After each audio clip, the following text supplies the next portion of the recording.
पश्चिम महाराष्ट्रातील पिलीगावची जत्रा अतिशय फेमस 24 फेब्रुवारी 2024ला सुरू होतो।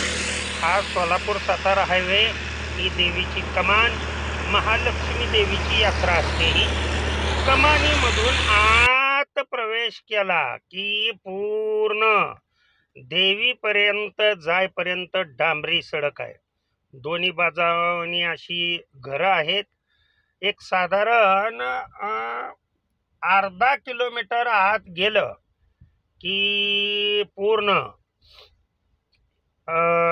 तुम्हाला देवीचा परिसर आणि यात्रेचा परिसर पूर्णपणे दिसतो।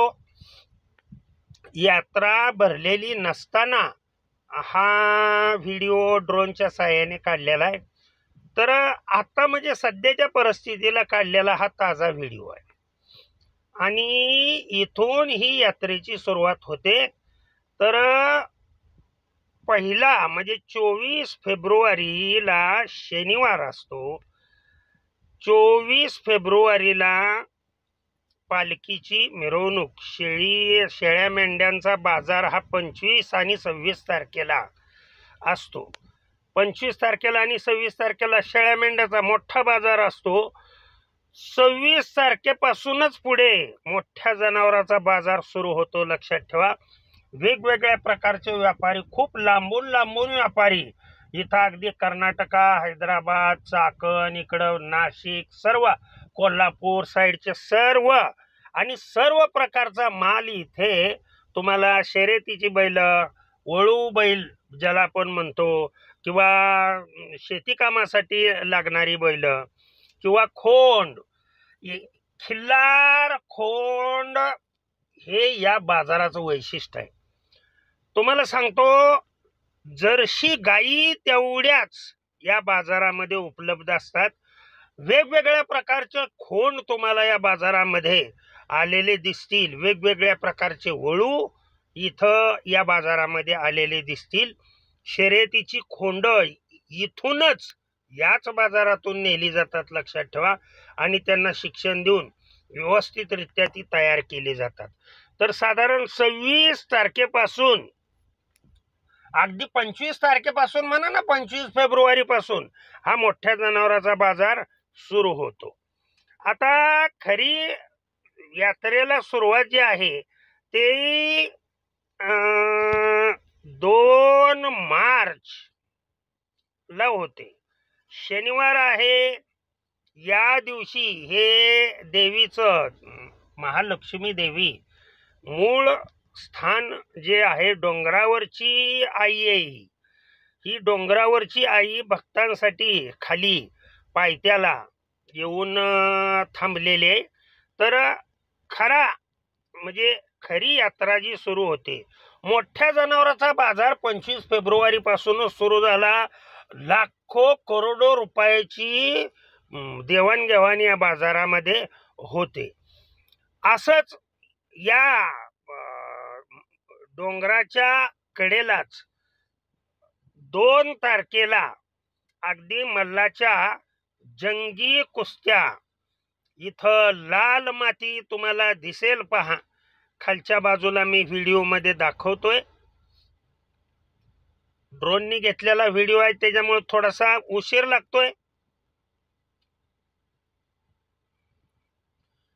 परंतु हे पहा, पुढं हे लाल मातीचं कंपाऊंड दिसतंय। याच्यामध्येच मल्लाच्या जंगी कुस्त्या, लहान मुलापासून, अगदी लहान मुलापासून ते मोठ्या मुलांपर्यंत 50-60 हजाराच्या कुस्तीपर्यंत कुस्त्या इथं। अगदी चांगले मल्ल, देवी ही सर्वकड देवीचं नाव असल्यामुळे चांगले मल्ल या भागातून, वेगवेगळ्या भागातून, जिल्ह्यातून इथे खेळण्यासाठी येतात। त्यानंतर 3 तारखेला लक्षात ठेवा, सकाळी जनावरांच्या निवडी, आणि 3 तारखेला आहे रविवार, माझ्या मते 3 मार्चला रथ असतो। रथ देवीची मिरवणूक रथामधून निघते 3 तारखेला। याच वेळेला जनावरांच्या निवडी म्हणजे बक्षिसं दिली जातात। 4 तारीख जी आहे याच्यामध्ये 4 तारीख म्हणजे 4 मार्चला अगदी तालावर नाचलेलं हे पहा देवीचं मंदिर अगोदर. हे यात्रा नसताना इथं पाय ठेवायला जागा नसतो. या मंदिरामध्ये मंदिर नव्हे, या मंदिरापासून 2 ते 2.5 किलोमीटरच्या अंतरात इतकी गर्दी तुफान असते. हे आईचं मंदिर अतिशय सर्वांना पावन होणारी, सर्वांना पावणारी अशी ही महालक्ष्मी देवी, कोल्हापूरची महालक्ष्मी देवी. आलं का लक्षात? इथं भक्तांसाठी सर्वांना कुळदैवत म्हणून आहे. तर 4 तारखेला लक्षात ठेवा, 4 मार्च रोजी वेगवेगळ्या शेतकऱ्यांचे असलेले, आता ही माझ्या देवीची मूर्ती ही पूर्णपणे साधीच आहे, परंतु सगळ्या महाराष्ट्राला नवे भारतामधील सर्व लोकांना पावन होणारी ही माझी महालक्ष्मी माता सर्वकडे प्रसिद्ध आहे.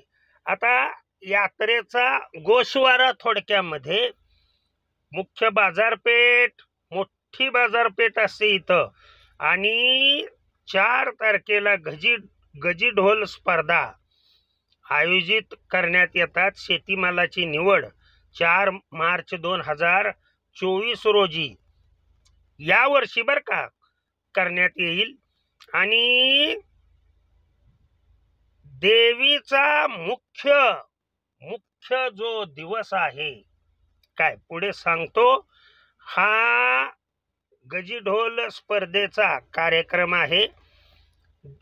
यात्रेमध्ये हे पहा मोठीच्या मोठी बाजारपेठ असते, आणि यात्रेतून पाऊल ठेवायचं म्हटलं तरी सुद्धा जागा नसते बर का. या गेल्या वर्षीचं स्वरूप कसं असतं ते यात्रेचं पुढं दाखवलेलं आहे. आणि या वेळेला मोठ्या जनावराचा बाजार वगैरे पूर्णपणे संपलेला असतो जवळजवळ. म्हणजे मोठ्या जनावराचा बाजार लक्षात ठेवा 4 तारखेपर्यंतच, म्हणजे 25 तारखेपासून 25 फेब्रुवारीपासून ते 4 मार्चपर्यंत चांगला मोठ्या जनावरांचा बाजार चालतो. तिथून पुढं मनुष्यांची जत्रा म्हटलं तर काय वावगं ठरणार नाही. खूप मोठे पाळणे, खूप इथं पाहण्यासारख्या म्हणजे देखावा वगैरे जो आहे, म्हणजे सुंदरतेने नटलेलं हे सर्व तुम्हाला दिसेल. आणि सर्वात महत्वाचा देवीचा महत्वाचा दिवस म्हणजे 5 मार्च. या दिवशी देवीचा महानैवेद्य असतो. देवीचा छबिना याच दिवशी रात्री 9 वाजता सुरू होतो. रात्रभर कार्यक्रम असतात, बक्षीस समारंभ याच दिवशी होतो.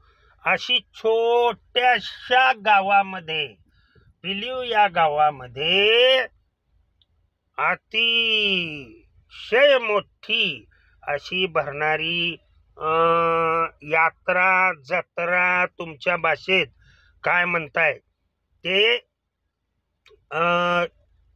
आणि सुखसोयीच्या बाबतीत जर म्हणाल तर सर्व प्रकारच्या सुखसोयी इथं जनावरांसाठी, मनुष्यासाठी व्यवस्थित, अगदी चांगल्या प्रकारचं पाणी इथं सुविधा पुरवल्या जातात.